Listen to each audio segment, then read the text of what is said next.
Derrick Brooks, on behalf of ESPN's Ultimate Team Vote, which is a fan vote, folks, for you to determine the ultimate college football team over the past 25 years. So where do you stand? Well, I stand as if I want Florida State to be that team. Right. You look at our alumnus starting, myself, Deion Sanders, Anquan Bolden, Peter Boulware. You go down the list. We want to be that team that fans go and vote for. And it's the first time that they can actually play with us all together. I can imagine a team with myself and Deion on it. A lot of turnovers. Whoa. Touchdowns. Yeah. Wait a minute. Can we just welcome this man back for a second? I got to shake his hand. This man used to own this show. You gave him a hug before. Yeah. Excuse me, guys, and get his shoes. You're so clean. How come don't everybody see how good you look? Well, thank you. I appreciate it. I'm just trying to keep up with this gym. Oh, is it? Oh, really? Stephen A? Is that right? Notice how he came to his left. He came to his left. He didn't go to. Now it's this guy. No, it's not with Stephen A. We had fun when I did Stephen's show a couple of times. He always tell me, hey, make sure you come up here tight and right. So, I gotta do my best. That's what I tried to do. Well, listen, you know what? I got a couple of issues I want to touch on you about. First things first. Last time I remember seeing your face, I couldn't believe I saw your face. You were at John Gruden's quarterback camp. Yes. But John Gruden didn't have a quarterback that day. Yes. He had Manti.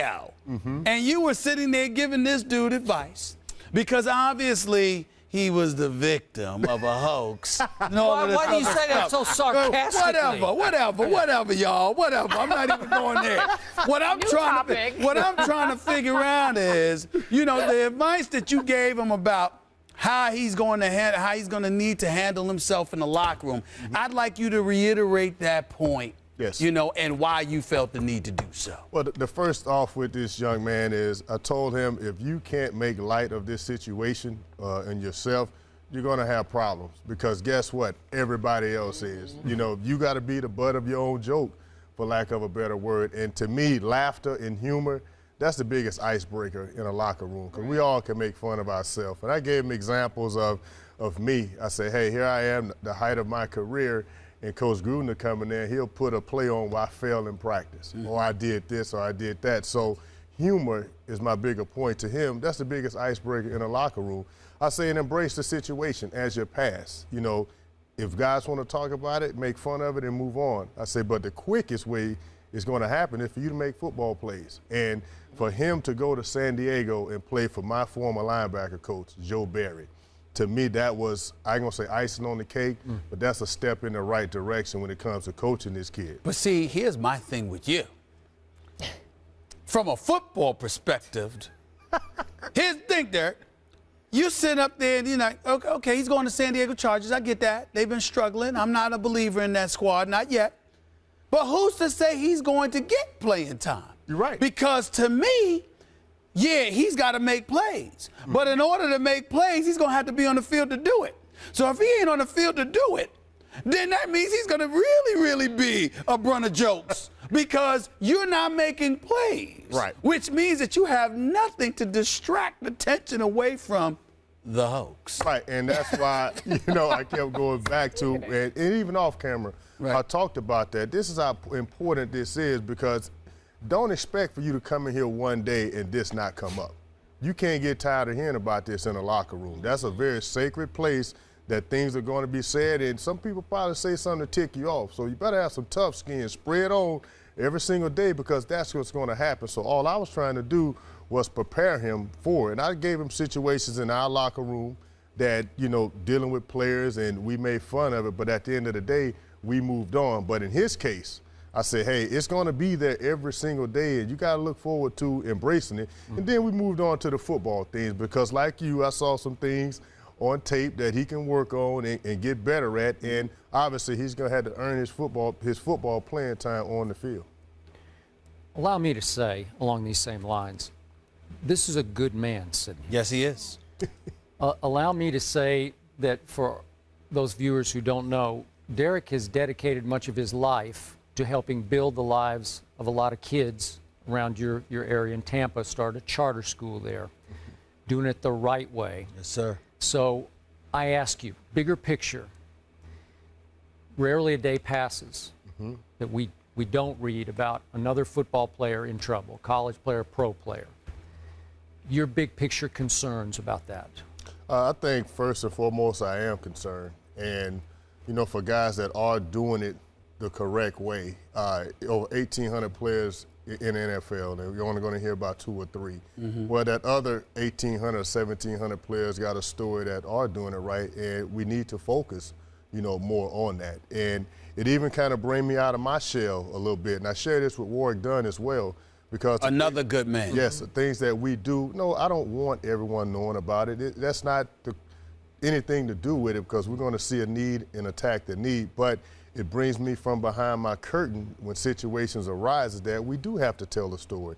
And the last couple of years, I've been able to do that and feel more comfortable in sharing that story, because I want other people to see that we are human beings at the end of the day. That's what we wake up foremost. Before you're male or female, you're a human being. And we got to attack that in a good cause. And when I talk to younger players, and prime example I share, which is Aqib Talib, the things that he was going through in Tampa, you know, I was right there for him in the private matters of helping him transition to a man. So when he gets his next opportunity, that you probably won't hear about him in New England. Yeah, but because he's going to turn it around. So far, so good. Yeah, but I have to ask you this, because you did, before you just spoke, before you elaborated, you did bring up the fact that you have your concerns. What I would ask you is that, why are you concerned if really it's just a matter of us publicizing the acts of the majority of NFL players who are good? Could it be because since the Super Bowl, more than 30 arrests have taken place? I mean, why are you concerned? Well beyond that, Stephen. And when I look at the whole scope, you know, since I've retired and had a chance to talk to all our retired players, you know, that are out there, the bigger issue is, as these players are retiring younger and younger, too many of them are caught up into that number and that jersey that they're wearing, and not realizing that it's about the name on the back of that jersey. That's the human being. Number 55 for the Tampa Bay Buccaneers, when I take that jersey off and leave practice, that's where that guy stays. Derrick Brooks leaves that facility, goes home to family, wife, kids. These younger players, they're not leaving that jersey, that jersey, that football player in that locker room. They're taking that outside. And when you do that, now you start to put yourself in a situation you don't want to be, because now the perception is you're above everything. But are you implying that it has gotten worse since, from what it was like in your day? Is it worse now, or is it just a continual problem that needs to be addressed? I think it's a continual problem that is being addressed, you know, from the NFLPA and NFL engagement by Troy Vincent, by having these seminars more often, having guys come back, not to preach and teach. That's what we're not all about. We're all about informing, because once we give you information, now it's up to you to determine what you do with that information. And we are recognizing that it is a problem. As much as we want to say that it's not, it is. And because, guys, this game, you're getting younger, you're retiring younger, now you're going into transitioning into life a lot younger that you're really not prepared for, because there's very few things out there. Think about this, guys. The game of football and actually playing it, it's a non-transferable skill. Where could you take that anywhere in America and get a job? You can't block, hit, tackle nowhere unless it's playing football. But you can take all those other skills from it: competition, overcoming adversity, making smart decisions. Players are not dumb, you're smart. You got to make a decision within 1.2 seconds on the football field, you're smart. How do you transfer those soft skills into the job place? How do you take advantage of relationships? Football is going to open a door that if you didn't play football, you wouldn't have that relationship. And we need to recognize that and start to focus in on that. So when I talk to younger players, or even I talk to kids, I tell them that's the stuff that you work on. Those are the important skill sets that you need to develop outside of sports. Okay. DB, well said. Well done. Now, it's been a minute since you've been back. Has there been an upgrade? Yes, it's an upgrade, obviously, starting with you amongst these. Yeah, there you go. There you go. Good answer. Great answer. But obviously, you know, I like the format. Obviously, having Stephen A. back in the fold is very good. You know, someone had to come back and challenge. This one right here, You know, I used to sit over there, and he'd tell you this. and I study him. He did. Because he back then, studied that's me, when and it did him no good. Yes, it did. he used to come in there and he'd ask to debate me. Then you'll go. You know how he does. Yes. He don't want to tell you which way he's going. But you get on that road with him, and I just sit there and I look and I just say, everywhere you want to go. I don't even need to know where he goes. I just beat him down anyway. It doesn't matter. Beat him down anyway. It doesn't matter. But it was always fun to sit up there and debate. But I used to study Skip, and I say, Skip, I could tell by your nonverbals which way you want to go. So that's why you always had a problem. 1.2 seconds to make your decision, DB. Exactly.